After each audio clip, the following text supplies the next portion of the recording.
எஜிஸ் எப்படி ஒரு டெம்பிள் நிறைய பேர் டவுட் எடுத்தீங்க, அதை பார்க்கலாம். கிளாத் ஒன்று கொடுத்துருவோம். இதில் 1 2 இருக்கும். ஃபர்ஸ்ட் எடுத்து 1 வந்து எடுத்துட்டு நல்லா க்ளீன் பண்ணிக்குவோம். க்ளீன் பண்ணிட்டு அடுத்து 2 எடுத்துட்டு நல்லா தொடச்சுக்கோங்க. தொடச்சு இந்த டெம்பிள் எடுக்கிறது நிறைய மேட்ரு இருக்கு. இல்லை அந்த ஒயிட் கலர் லேயர் இருக்குல்ல, பேக் லேயர், அதை பார்த்து கவனமா அந்த லேயரை மட்டும் எடுக்கணும். இப்படி உரிச்சிட்டு இதில் 2 போர்ஷனாக இருக்கும் டெம்பிள். இந்த நடுவில் கோடு போடுறாங்க, இதில் 2 போர்ஷனாக இருக்கும்.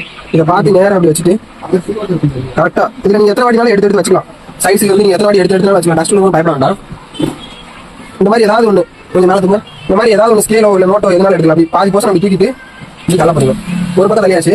அடுத்து இந்த பக்கம் இப்படி அதே மாதிரி பாதி போர்ஷன் வச்சுட்டு இப்படி தள்ள போறீங்க. தள்ளிட்டு இது மேலே ஒரு லேயர் மாதிரி இருக்கும். என்ன பண்ணணும்னா குட்டி லேயர், ரெண்டு லேயர் ரொம்ப ஒட்டின மாதிரி இருக்கும், மைனூட்டாக இருக்கும். அது நாங்களே பார்த்து எடுக்கணும். இந்த மாதிரி ஒரு மேலே லேயர் மட்டும் எடுத்து விட்டுட்டு மேலே தூங்க. ஃபோக்கஸ் ஆகலை தெரியுதா? அதுக்கடுத்து இந்த சைடு வரதை வந்து இப்படி லைட்டாக மடக்கி விட்டீங்கன்னா போதும்.